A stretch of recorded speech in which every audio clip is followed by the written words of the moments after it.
chers amis internautes, bonsoir. Elle défraie la chronique au Bénin depuis 112 heures. La délivrance par le ministère de l'Intérieur du récépissé provisoire approuvant la conformité du parti politique Force Cori pour un Bénin émergent FCBE à la nouvelle charte des partis politiques en vigueur en République du Bénin fait couler beaucoup d'encre et de salive.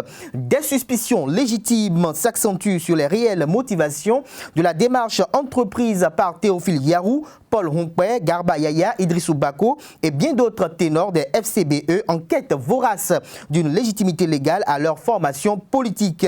Dans la foulée, Théophile Yarou et sa suite sont accusés de traîtrise par une frange des leurs comme Eugène Azatassou, Alassane Tigri et Nourenou Attiadé. Boniaï, quant à lui, se dédouane des faits. Ce qui devrait être une nouvelle festive est devenu dès son annonce une source d'adversité qui verse progressivement dans l'inimitié antipathique.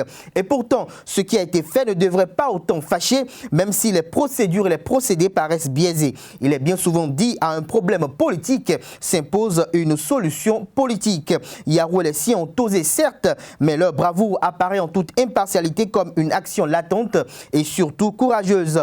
Précisons que l'ex-député Simplice Dossou Kodjo, le respectable et ancien ministre Valentin Agossou Djenonté et l'ancien argentier national Komi Koutié ne sont pas exclus du parti politique.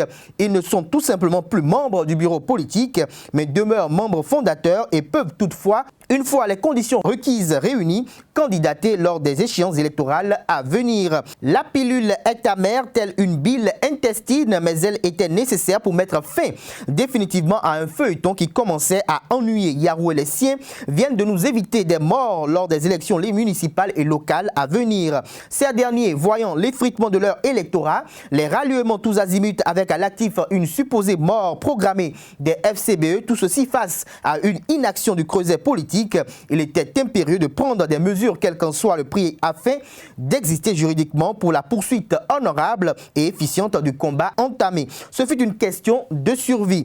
Aussi, faut-il le faire observer, la traîtrise n'existe pas réellement dans le lexique politique. La politique politicienne se manifeste à travers des calculs opportunistes. Chacun s'associe stratégiquement à une formation politique dans le seul but de se voir un jour promu à un poste politique.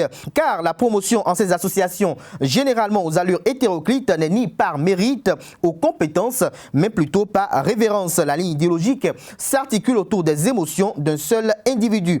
Par ailleurs, l'animation d'une véritable opposition à un pouvoir en place ne se fonde pas sur une inimitié farouche à un individu, encore moins dans la radicalité, mais plutôt sur un style de gouvernance.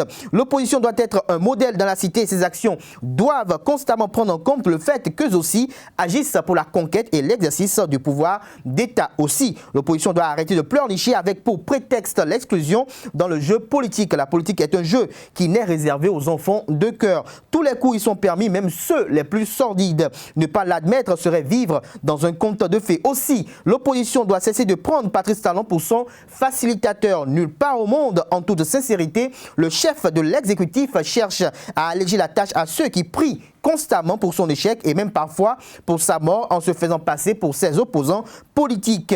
Boniaï lui-même n'a pas été tendre avec toutes les voix dissonantes à la sienne. Les exemples à cet effet constituent la palissade désormais au Bénin.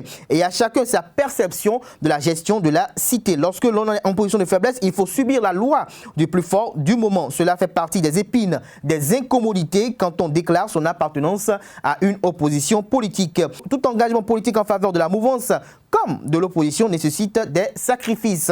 Et l'exclusion existe bien dans les grandes démocraties où une simple conférence de presse pourrait hypothéquer une candidature à un poste électif.